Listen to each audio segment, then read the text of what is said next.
नमस्कार दोस्तों, हमारे चैनल पर आपका हार्दिक स्वागत है। क्या आप जानते हैं कि आचार्य चाणक्य ने सफलता पाने के लिए जानवरों से भी सीखने की सलाह दी है? आचार्य चाणक्य जी ने अतिथि मेहमान के बारे में बताया है। अतिथि मेहमान सभी के लिए पूजनीय और आदर सत्कार योग्य है। द्विजों ब्राह्मण क्षत्रिय वैश्य वर्णों का गुरु अग्नि है और ब्राह्मण सभी वर्णों के लिए पूजनीय है। स्त्रियों का गुरु उनका पति होता है। अतिथि मेहमान सभी वर्णों और जातियों के स्त्री पुरुषों के गुरु एवं पूजनीय होते हैं। अतिथि सभी का गुरु होता है। आचार्य चाणक्य जी ने बताया है कि व्यक्ति के निर्णय के 4 तत्व होते हैं: त्याग की भावना, उत्तम चरित्र, शुभ गुण तथा सत्कर्मों का अनुष्ठान। जिस प्रकार सोने की परख 4 प्रकार से होती है, उसी प्रकार व्यक्ति के व्यक्तित्व की परख जांच भी 4 प्रकार से होती है। आचार्य चाणक्य जी ने कहा है कि आपत्तियों और संकटों से व्यक्ति को तभी तक डरना चाहिए जब तक वे दूर हैं। भय आने पर उनका डटकर मुकाबला करना चाहिए। बुद्धिमान व्यक्ति को जब तक भय उसके सामने नहीं आता, उससे डरना या घबराना नहीं चाहिए। उसका बिना किसी घबराहट के डटकर मुकाबला करना चाहिए। भय उपस्थित होने पर उससे भयभीत नहीं होना चाहिए।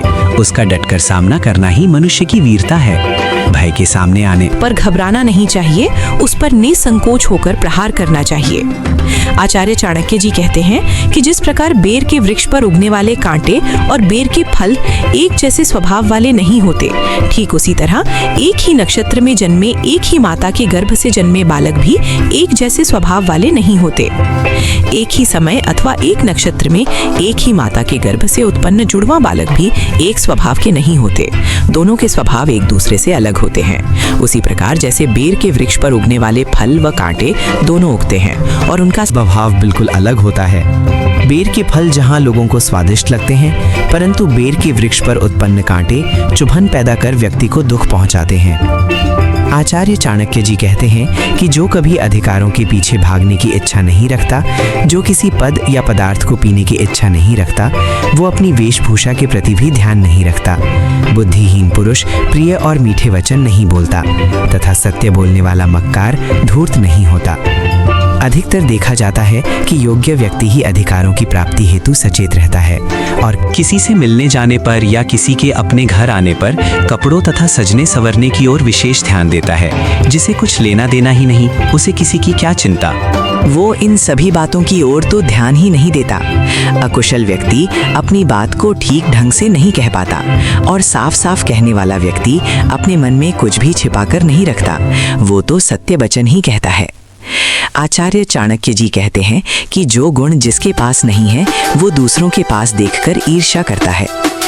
इस जगत की ये रीत है, जो किसी चीज से वंचित है, वो दूसरों के पास देखकर उसे ईर्ष्या करता है। मूर्ख बुद्धिहीन पंडितों से ईर्ष्या करते हैं। निर्धन दरिद्र धनिकों अमीरों से द्वेष रखते हैं।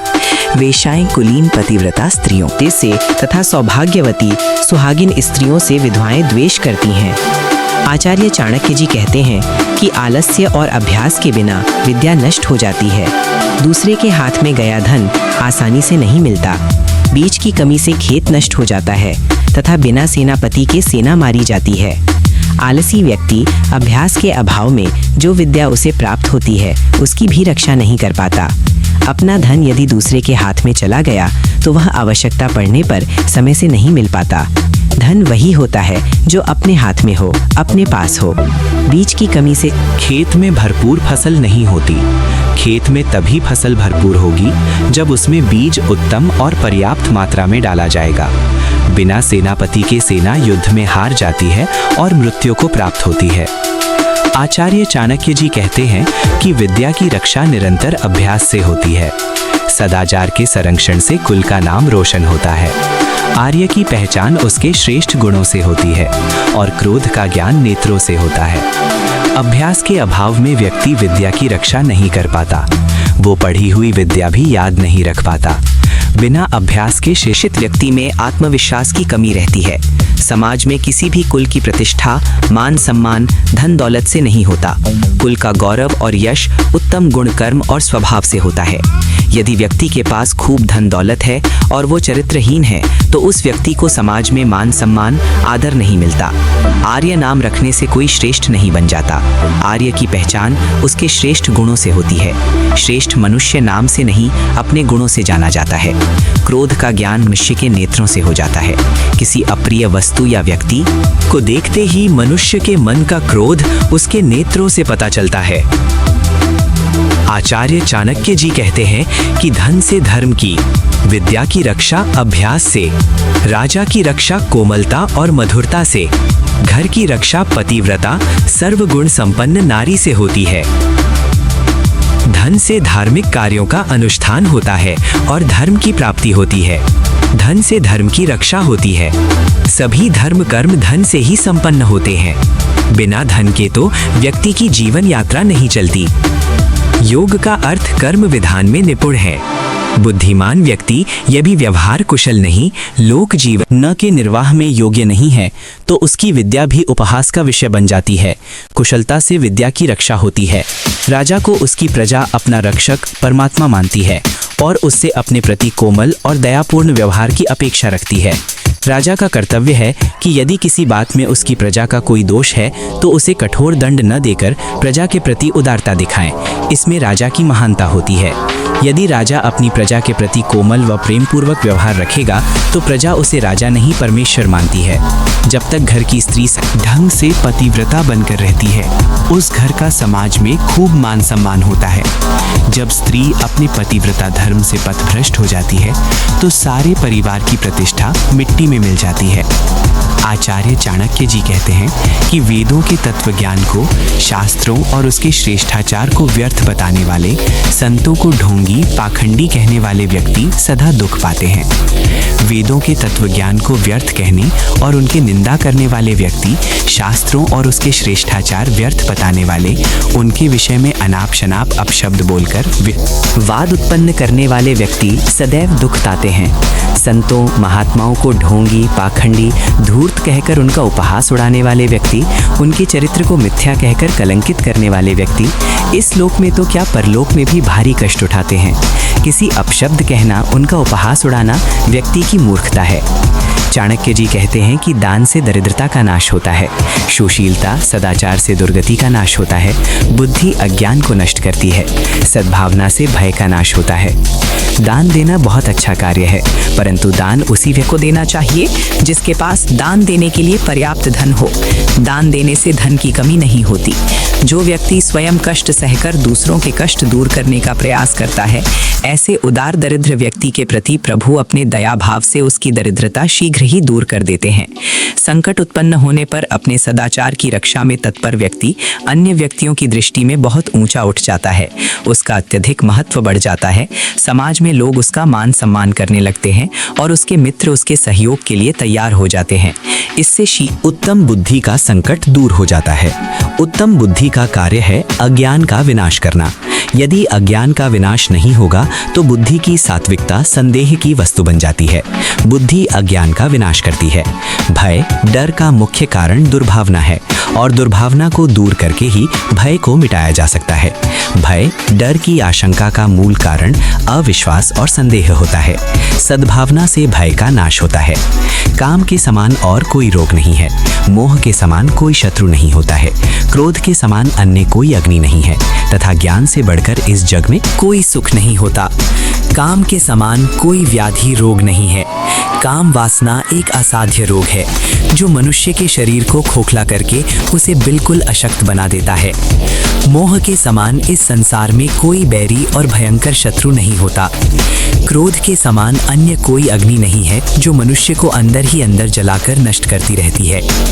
ज्ञान से बढ़कर कोई भी सुख इस जग में नहीं है। आचार्य चाणक्य जी कहते हैं कि इस संसार में प्रत्येक व्यक्ति को जन्म मृत्यु शुभ अशुभ कष्ट और मोक्ष सब कुछ अकेले ही भोगना पड़ता है। दूसरा कोई साथ नहीं देता।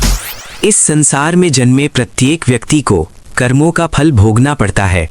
प्रत्येक व्यक्ति इस जग में अकेला ही आता है और अकेला ही मृत्यु को प्राप्त होता है। इस संसार में न कोई किसी के साथ आता है और न कोई किसी के साथ जाता है। व्यक्ति के भाई बंधु धन दौलत सब यहीं पर रह जाते हैं। व्यक्ति इस जग में खाली हाथ आता है और खाली हाथ ही चला जाता है। इस संसार में प्रत्येक व्यक्ति अपने पूर्व जन्म में किए गए भले बुरे सारे कर्मों के अनुरूप अकेला ही फल भुगतता है। उसमें कोई उसका भागीदार नहीं बनता। व्यक्ति अकेला ही पने पाप पुण्य के फल भोगता है और व्यक्ति अकेला ही मोक्ष पाता है, उसमें कोई उसके साथ नहीं जाता। चाणक्य जी कहते हैं कि ब्रह्मज्ञानी के लिए स्वर्ग तुच्छ है, शूरवीर के लिए ये जीवन, जितेंद्रिय के लिए स्त्री नारी और निर्लोभी व्यक्ति के लिए ये संसार तिनके के समान है। मनुष्य को ज्ञान इस सीमा तक सीखना चाहिए कि वो ब्रह्म ज्ञान बन जाए, और जिस व्यक्ति को ब्रह्म ज्ञान है उस व्यक्ति के लिए स्वर्ग तिनके के समान तुच्छ है, क्योंकि वो व्यक्ति स्वर्ग के क्षणिक सुखों व निरर्थकता से भली भांति परिचित होता है। शूरवीर व्यक्ति कभी भी अपने जीवन से मोह नहीं करता। वो सदैव अपनी जान हथेली पर रखता है, क्योंकि यदि शूरवीर अपने जीवन से मोह करेगा तो वो युद्ध नहीं कर पाएगा। जितेंद्रिय व्यक्ति, जिसने अपनी इंद्रियों को अपने वश में कर लिया हो, के लिए सुंदर नारी उसके जीवन में कोई महत्व नहीं रखती। सुंदर नारी, उसका रूप सौंदर्य उस व्यक्ति के लिए मांस के एक लोथड़े के समान होता है। निर्लोभी व्यक्ति के लिए ये संसार तिनके से भी तुच्छ होता है। उसके लिए संसार की सभी सुंदर वस्तुएं तिनके की तरह तुच्छ होती हैं। चाणक्य जी कहते हैं कि विदेश में विद्या मनुष्य की मित्र होती है, घर में सती साध्वी पत्नी मनुष्य की सच्ची मित्र होती है। रोगी का मित्र औषधि है और मृत्यु शैया कर पड़े व्यक्ति का मित्र उसका धर्म होता है। विद्या मनुष्य का गुप्त धन है। परदेश में जहाँ व्यक्ति अकेला होता है, उसका कोई परिचित नहीं होता, तो वहाँ विद्या ही उसकी परिचित और मित्र होती है। विद्या के अलावा परदेश में व्यक्ति का अन्य कोई मित्र नहीं हो सकता। घर में जहाँ धन के अभाव में कई बार अनेक कठिनाइयाँ उत्पन्न हो जाती हैं, ऐसे में पतिव्रता नारी ही पति की सब अच्छी मित्र होती है। रोगी की सर्वप्रथम आवश्यकता रोग मुक्त होना अर्थात रोग से मुक्ति पाना होती है, और रोग से मुक्ति दिलाने के लिए औषधि ही उसका सबसे अच्छा मित्र होती है, तथा मरे हुए व्यक्ति का मित्र उसका धर्म होता है। मरने के पश्चात व्यक्ति के साथ और कोई नहीं, केवल उसके कर्म और सत्कर्म ही उसके साथ जाते हैं। आचार्य चाणक्य जी कहते हैं कि वर्षा की आवश्यकता सिर्फ वर्षा रहित सूखे क्षेत्रों में होती है। भोजन की आवश्यकता भूखे व्यक्ति को होती है। धनी व्यक्ति को दान देना व्यर्थ है। दिन में दीपक जलाना व्यर्थ है।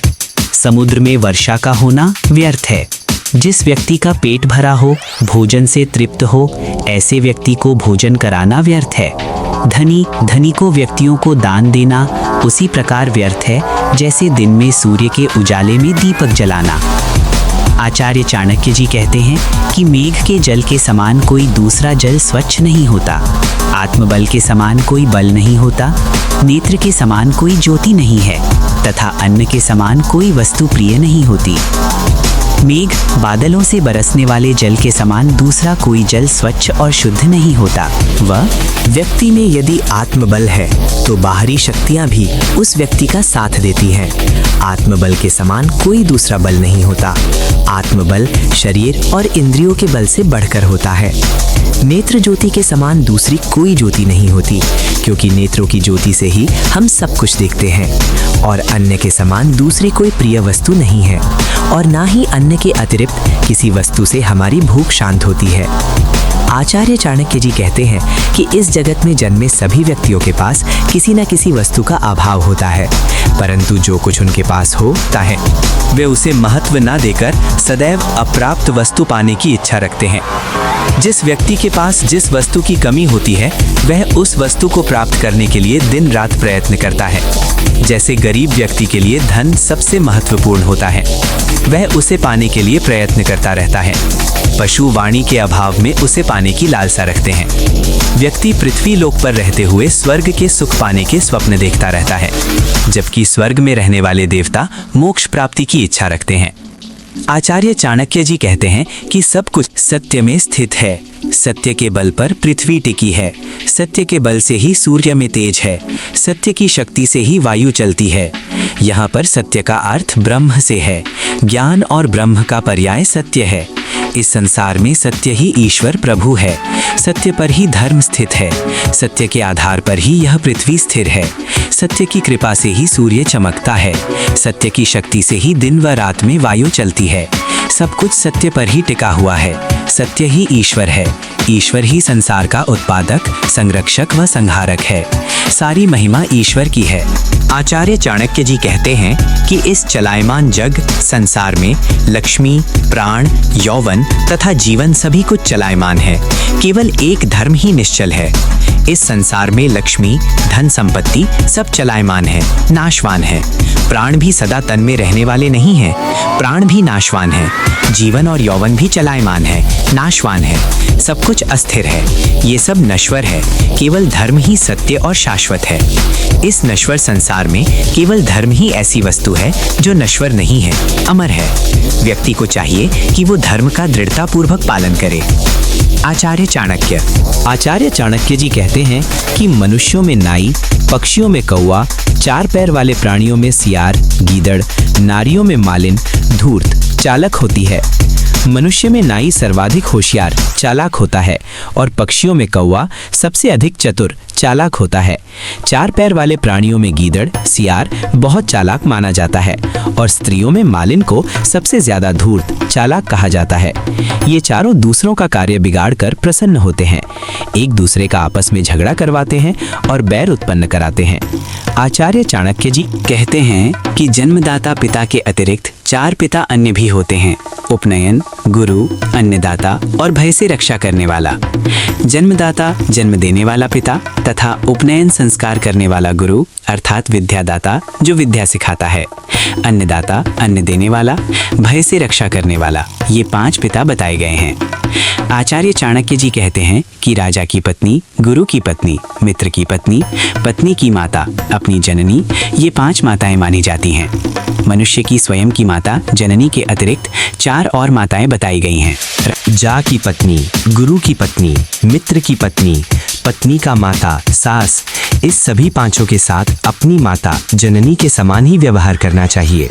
अपनी माता के समान उनकी भी इज्जत, मान सम्मान, प्यार करना चाहिए।